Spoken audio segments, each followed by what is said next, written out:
देग्लायनि मेट्रिक आनजादाव सेथि थाखोआव गासैबो उथ्रिसारनाय फरायसाफोरखौ बरायदों आरो मान बावदों बल्लामगुरि इउएन एकाडेमिया।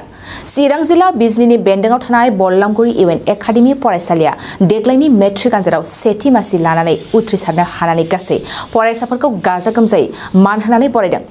थारैनो मेट्रिकआव मोजाङै उथ्रिसारनानै फरायसालि आरो ओनसोलखौ गोग्गानाय खालामनाय फरायसुला फरायसुलिफोरखौ मान होनानै दिनैनि बरायनाय हाबाफारियाव गाहाय आलासि महरै बाहागो लायो जोंस्रां ब्रह्म एबा फैला बरगयारिया।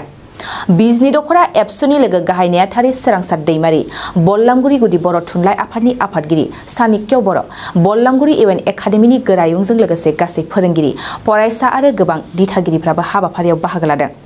जोबोरै बाख्नायजाथावदि देग्लायनि मेट्रिक आनजादाव बल्लामगुरि इउएन एकाडेमिनि फरायसाफ्रा 100% फरायसाफ्रा उथ्रिसारनो हानायाव गोबां गोजोननाय फोरमायदों गोरायुं देंखो ब्रह्मआ। बे हाबाफारियाव गाहाय आलासि महरै बाहागो लानायाव जोंस्रां ब्रह्म आरो गोरायुं बिथाङा खौरांगिरिनि सिगाङाव फरायसाफोरखौ लानानै मा बुंदों फै मिथिना लानि। 88% बांसिन जि उथ्रिसारनायनि हारखौ लाखिनानै सेथि थाखोआव थांनो हादों। बे जोंनि थाखाय खोब गोग्गाथाव आरो गोजोनथाव बाथ्रा। आरो बिनि उनावहाय देग्लाय बोसोराव जि बर' मिडियामनि पास जानायनि जि अनजिमा जि हार बेबो खोब गोजोनथाव, खोब गोग्गाथाव जादों। जेरावनोखि 3500निख्रुइबो बांसिन फरायसाफ्रा सेथि थाखोआव उथ्रिसार जानो हादों। आरो खोब गोजोन बावदों दिनैनि बे बल्लामगुरि इउएन एकाडेमियावहाय जि फरायसाफोरखौ बरायनाय 2023 इं मायथाइयाव जायफ्रा मेट्रिक आनजाद उथ्रिसार जानो हाबाय, बे हाबाफारियाव गाहाय आलासि महरै बाहागो लानो मोननानै बल्लामगुरि बे इउएन एकाडेमियावबो 100% फरायसाफ्रानो गासिबो उथ्रिसार जानो हादों आरो गासिबो सेथि थाखोआव उथ्रिसार जानो हादों। दा बिनि गेजेरजों आं नैबेखौनो बुंगोन जे जोंनि गेजेराव जे मोनसे गोरोन्थि सानस्रि दङ जे बर' बिजों फरायोब्ला गथ'फ्रा लेखा गोरों जानो हाया, बुरजा नाम्बार मोननो हाया।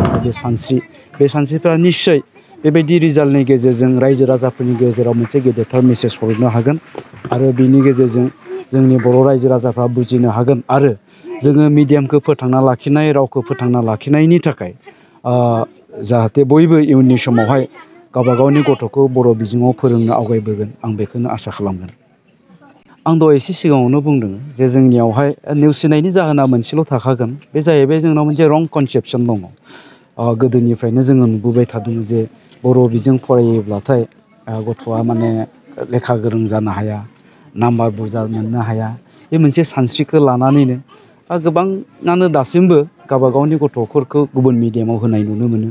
अदेबानि बिनि गेजेरावनो आं बेखौ बुंगोन, खायसे गार्जेनफ्रा बा खायसे गथ'फ्रा माबा मोनसे थांखि थानो हागौ, निस्सय बेखायनो सोरबा इंलिस मिडियामाव होदों। नाथाय बिनि अनगायै जों बांसिनखौनो नैबे मोनसे गोरोन्थि सानस्रिखौसो लानानै जोङो गुबुन मिडियामाव होनाय नुयो जे बर' बिजों फरायब्ला लेखा गोरों जानो हाया।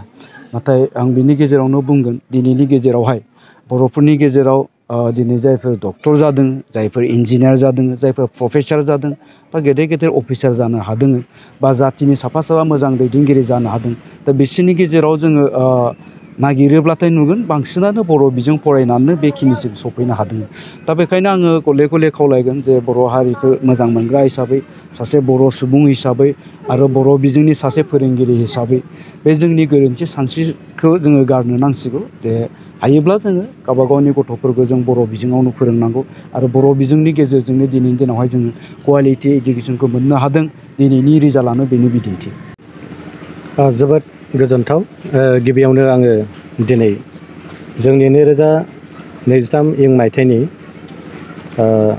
मेट्रिक आनजादाव उथ्रिसारनाय फरायसाफोरनो मान बावनाय बे हाबाफारियावनो बड'लेण्ड रादाबनिफ्राय ससियेल मिडियानिफ्राय जोंनिसिम नुजाफैनो हानाय बिथांमोननिसिम आं साबायखर बावदों आरो लोगोसे बड'लेण्ड बुब्लि बे ससियेल मिडिया बिथांमोनसिम।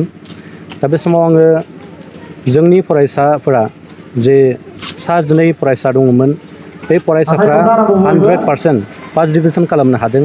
साफ्रोमबो फरायसायानो सेथि थाखोआव उथ्रिसारनो हादों आरो बेयो जोंनि मोनसे सिगांनिफ्रायनो लाबोनाय मोनसे मिशनमोन। जाय मिशनखौ मावफुंनो थाखाय जोङो मोनसे स्ट्रेटेजिजों खारबोनानै दिनै जों नैबे मोनब्रै जे बेच मेट्रिक फरिखा होनाय नैबे ब्रैथि बेयाव जों मोनफैनो हाबाय जाफुंसारनायखौ।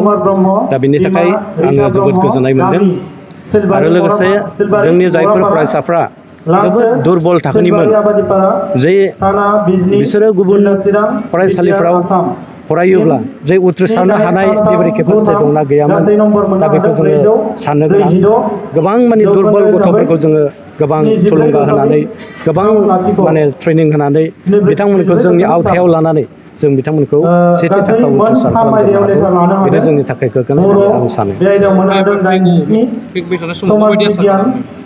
फैबाय थानाय समफोराव जों बेबायदिनो मोनसे आलादा मिशन लागोन जोंनि मिशना एबार जागोन 75 स्टार मार्क्स साफ्रोमबो फरायसानो स्टार मार्क्स मोननायनि जोङो बे मिशनखौ लागोन आरो बे मिशनखौ मावफुंनो थाखाय जों मोनसे स्ट्रेटेजि बेखौ जों खालामगोन प्लानखौ जों खालामगोन जिसे थाखोआव मुं थिसननो गोनां फरायसाफोरनि थाखाय मोनसे गोनां फोसावथाय क'क्राझार दा रिलेटिभ पाब्लिक स्कुलाव थाखो 10 सिम मुं थिसननाया सोलिगासिनो साइन्स आरो आर्ट्स मोन्नैबो आयदायाव थाखो 10 नि मुं थिसननाया सोलिगासिनो मुं थिसननायजोंनो लोगोसे साइन्स आयदानि फरायसाफोरनो स्कलारशिप टेस्टनि सुबिदा होनाय जागोन बेनि गेजेराव फरायसाफोरखौ टप 3 सायख'नाय जागोन 75% आरो स्कलारशिप टेस्टनि काट अफ मार्क जागोन टपार जानो हानाय फरायसाफोरा 100% स्कलारशिपनि सुबिदा मोननो हागोन टपार फरायसाफोरनो क'क्राझार दा रिलेटिभ पाब्लिक स्कुला 2 बोसोरनि बेसेन नाङाजासे सोलोंथाइ लानो सुबिदा होगोन